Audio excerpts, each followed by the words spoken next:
šis brīdis, šī svētdiena atkal ir klāt, ka mēs kopā varam aizkavēties. Tā kunga pagalma mums vēl ilgāk un savā starpā draudzēties un būt ap tradicionālajiem pirādziņiem un maizītēm un ap kafiju. Bet es gribu mīļi sveicināt mūsu vidū Irēnu Videmani ar vīru, Juri. Viens vesels ir? Jā, ir 42 gadi. Viens vesels. Viņš man pašiet 42 gadi. Vai cik mīļi. Nu jā, Irēna Videmani labprāt piekrita Siguldas draudzes diakoni. Jā, tas tā skan briesmīgs. Un arī ģimenes šūpulis, šīs te organizācijas gan dibinātāji, gan arī viena no vadītājiem. Kas tas ir un kā tev iet pa kalpošanu, padalīties savā ticības pieredzē un kalpošanā? Mēs esam aicinājuši un labprāt priecīgi esam tevi uzklausīt. Lai nācētu mūsu pulciņām, tev ir laiks 15 minūtes, nē, bet ļaudz vairāk, ja? Tad, ka iet pa ilgi, tad jūs sākiet sist ar kājām vai kaut ko tam līdzīgi, tāpēc, ka man ir tā. Proti, es domāju par šo dienu, Pupolu svētdienu, un tad, kad es domāju, ka man pie jums jānāk, tad es izlasīju mājaslapā, kas tur sarakstīts par mani, un tad es sapratu, ka man krēsliem atzveltni vairs nevajag, jo spārni man noteikti jau ir izspiedušies, un tad es sapratu, ka, lai jūs mierinātu, ka man tie spārni tomēr nav un nebūs, tad es atcerējos vienu tādu dzīves brīdi no savas dzīves, kā es faktiski biju tāda savu veidu pupolsvētdienu. Tā kā Ilmārs, es atvainojos mācītājs, jūs teica, ka es varu runāt to, kas uz sirds, tad es blakus tam, kas it kā ir pamatā domāts, es gribu pateikt, ka tas bija, paldies Dievam, daudzus gadus atpakaļ, kad es pirms lieldienu laika, ciešanu laikā, es domāju, lasīju Bībeli un domāju par Pēteru, un es domāju, kā viņš tā, viņš taču gāja ar Jēzu kopā, viņš redzēja, kā viņš dziedināja un ko darīja, kā viņš tā varēja nodot. Un tad nepagāja nedēļa, un bija tā, ka Dievs man uz to pārbaudīja, un es ļoti daudziem stāstu šo stāstu par biedinājumu, un es arī gribu jums to pateikt. Proti bija tā, ka mums ģimenei vajadzēja atdot vienu parādu, un noteikti izdarīt to vajadzēja, un protams, ka mūsu pretinieks uzreiz dod variantus, un bija tā, ka mums bija jātaisa tāds franču tirgus reklāma, un es visiem saviem ģimenes locekļiem saku, ka ir tā, un tā summa tieši tāda, kas mums jāatdod. Es saprotu, ka tas ir jāizdara, un tas iznāca tā, ka tas darbs bija jāizdara tieši ciešanu nedēļas laikā. Un mans mācītājs un garīgais tēvs ir Arnis Bergmanis, un es pie viņa gāju, tā kā, teikdam, ka tāda situācija, un viņš, gudrs mācītājs, viņš tā smaidīja tikai un neko neteica. Un tad, lai es īsāk to izstāstītu, proti, tad, kad mēs to darbu pabeidzām,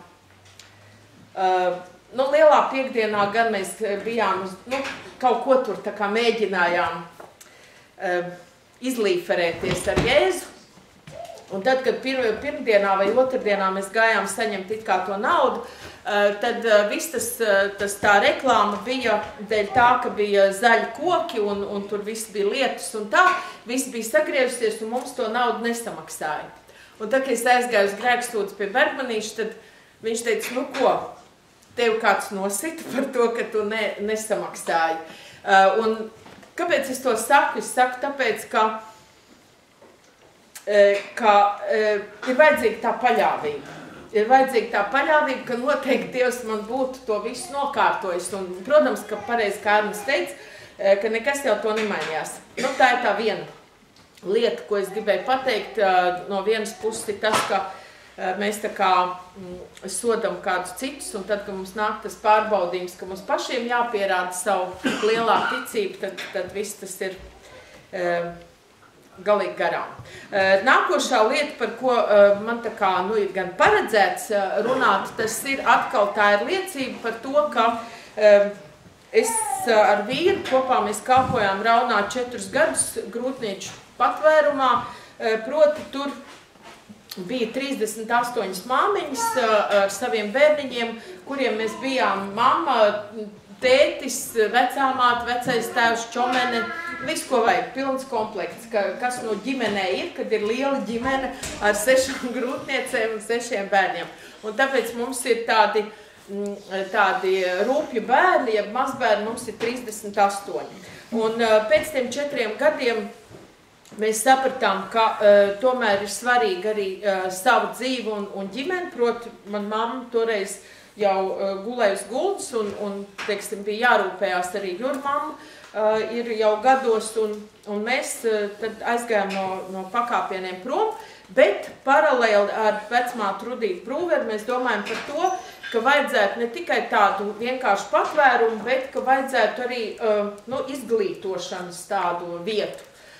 Un tad, kad mēs ar Rudītu gājām pa cēsīm un domājām par to, ka tas ģimenes šūpuls ir nodibināts, bet naudiņas mums ir 0, bankas konts gan mums bija.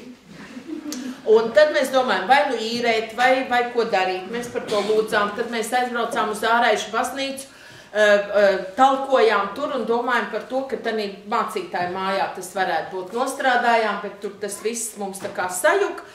Un palikām lūkšanās. Un tad Rudīte teica tādu labu tekstu. Viņa teica, ja Dievam to vajag, tad mums tā māja būs, bet ja Dievam to nevajag, tad mums arī nevajag. Tā mēs lūdzāmies un domājam par to, ka īrēt tā kā būtu muļķīgi, jo tur tomēr ļoti funkcionāli viss tas ir vajadzīgs, gan tāda izglītības vieta, gan virtuve un viss. Un arī kādam teikt, ka mēs to māju gribam pirkt, ja mums ir zero tanī kontā, arī būtu nepieklājīgi.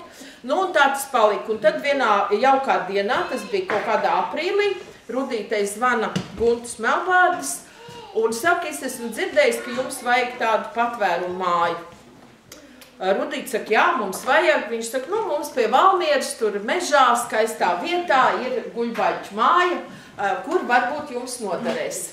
Rudīte man zvana, viņa saka, man tāda sajūta, viņa saka, mežā pie Valmieras, starp Valmieru, noteikti ir 45 grādu leņķī pret zemi, noteikti sapūs un tā. Bet, laiks iet, tas ir aprīls, maijs, jūnijas, jūlijas, augusts, septembrī Guntas zvana. Tad jums vajag to māju vai to nevajag to māju? Rudīte saka, klausies, jāizbrauc. Mēs atteikt varam, bet tomēr nepieklājīgi atteikt, ja tu neesi redzējis. Satiekamies uz tā Valmieras lielā ceļa. Guntas mūs sagaida, lietus līst, gāž. Tā noskaņa jau ir guļbaļķu mājas līmenī. Lūk, aizbraucam tur, mēs tā nostājamies. Ir pēc lieluma, ne šķība, ne greiza, forša. Vienmēr cikot, un tas interesantais ir tas, ka tā pamatdoma, teiksim, ģimenes šūpulim, kad mēs viņu tā kā dibinājām, tad ir trīs virzieni, ja tā var teikt. Viens ir tas pamat, ir izglītība. Tātad mums ir vajadzīga vieta, kur var sanākt kopā un mācīties jaunieši par attiecībām, par visām šitām te lietām, tad jaunās māmiņas un tā tālāk. Nākošā lieta, kas bija sirds lieta, nevis bija, bet ir Rudītei, tās ir mājas dzemdības.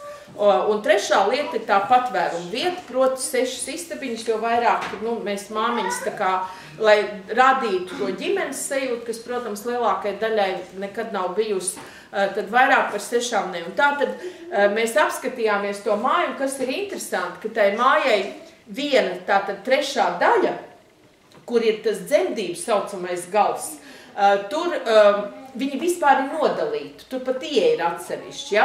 Un tā tad ir tā saimes istaba, protams, kad mēs talkās tur strādājām, jaunieši strādāja, ļoti daudz, kas tur ir izdarīts. Un, protams, pārējais visi no ziedojuma, es jums pēc tam varu palaist apkārt, tāda izskatās tā māja tagad. Protams, iekšpusē dzemdība vanna rozā krāsā, mīļie, kas var nākiet un dzemdēt, es vairs, sorry, nevaru. Labprāt to darītu, jo tā vanna vien ir to vērts, lai paliktu stāvoklī. Un tad ir arī Saeimas istaba. Saeimas istaba, jo tāpēc, ka Raunā es sapratu divas lietas, kad meitenes neviena nedzīvo savā istabiņā. Viņām ir vajadzīgs sanākt kopā, runāties par dzīvi, tur kas tur, kā tur visu, un līdz ar to tā, kā latviešiem vienmēr virtuvi bijis foršākā vieta, tā arī tur šī Saeimas istaba, ja virtuvi ir ļoti liela un skaista. Un tad es nākošo lietu, ko es Rudītei teicu, ka es neiešu uz turieni neko darīt, ja nebūs kapela. Un arī kapelai tur ir vieta, jo ir vajadzīga tā klusuma vieta, jo es atceros, mēs ar Jurka bijām Raunā, tad, ja es pagāju 5 soļus no Raunas vietas, kur mums tas bija, tā meitenes jau bļāva, Irēna, kur tu ej, un tā tad klusuma vietas nav. Un tev nav iespēja to viņu bēdu, tā sacīt, jāsaka, iecelt, ielikt rokās, tev pat nav laiks to izdarīt, jo tie stāsti jau, protams, ir. Būtībā, zināmā mērā, es šobrīd, kā lai saku, plivinos ar svešām spalvām, jo tādā sākuma periodā es diezgan daudz tur piedalījos, bet tagad es esmu vairāk lūkšanās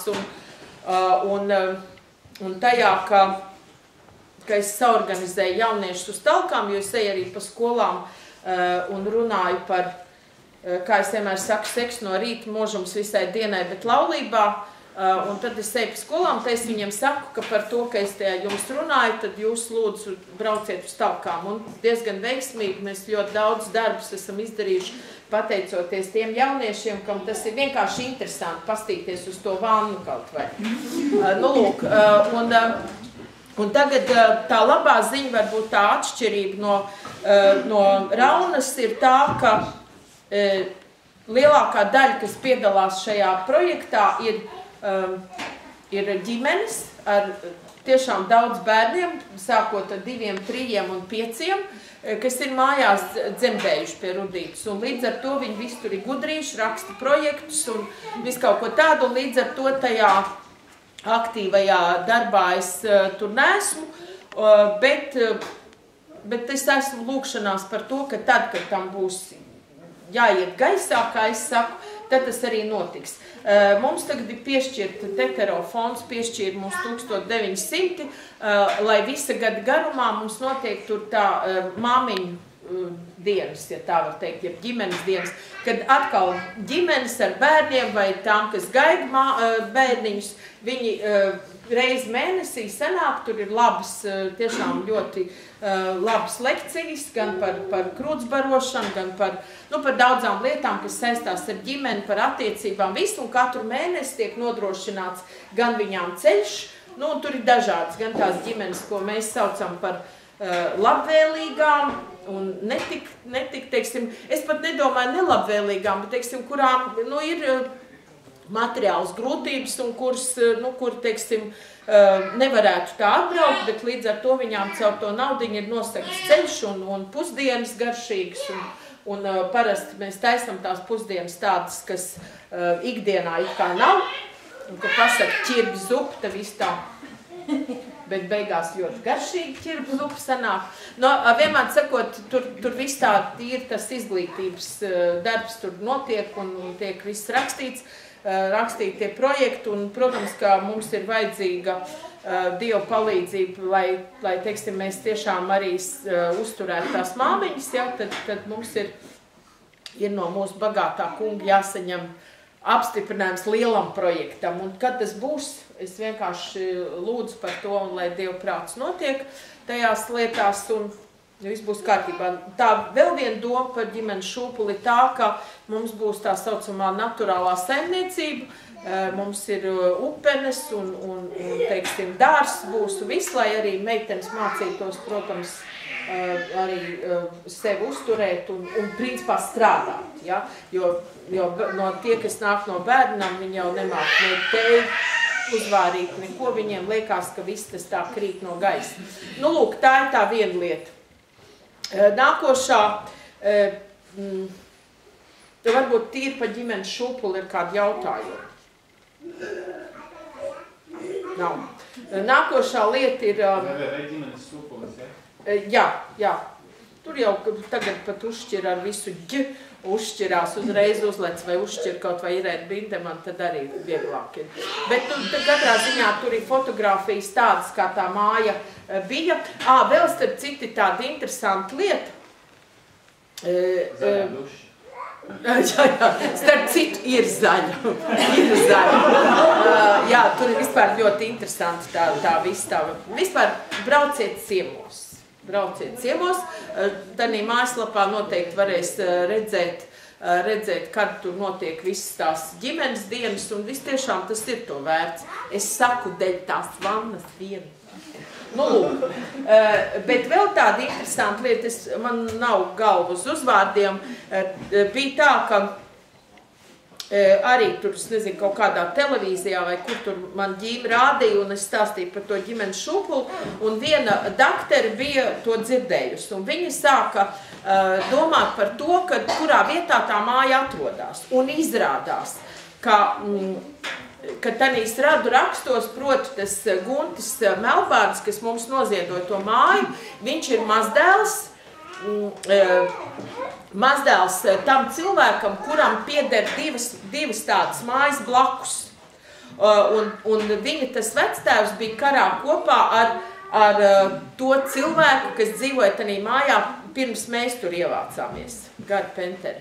Bet tā sula visam ir tā, ka šis cilvēks, kas dzīvoja tanī mājā, viņš mūsu valodā runājot sponsorēja vienu medicīnas institūta studenti, kura bija no laukiem, un viņš bija bitenieks, un viņam bija arī liels dārs ar tulpēm, narcisēm un tā tālāk, un tas bija viņa biznes, un viņš brauca uz Rīgu, pārdeva to visu, un viņai deva naudiņu, lai viņa beigtu medicīnas institūtu.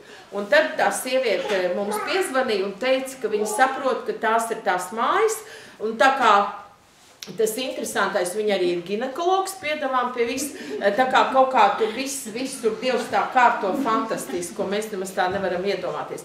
Nu, lūk, un pateicoties šim biznesam, kas ir ar nerķēm, ne, bet ar narcisēm un tulpēm, mums pavasarī zied visa pļava ar narcisēm un tulpēm. Nu, tā, ka mēs no Siguldas baznīcas aizbraucam uz turieni, savācam pušķis, jo tur viņas arī nevar iznīcināt, jo vienreiz mēs viņus uzrakām un aug vēl trakāk. Nu, lūk, un tad mēs varam māmiņu dienā apsveikt, kā būs šogad, es nezinu, jo sniegs, kā mēs zinām, neatkāpjās. Nu, lūk, tas ir tas viens stāsts. Nākošais stāsts ir par otrdienām.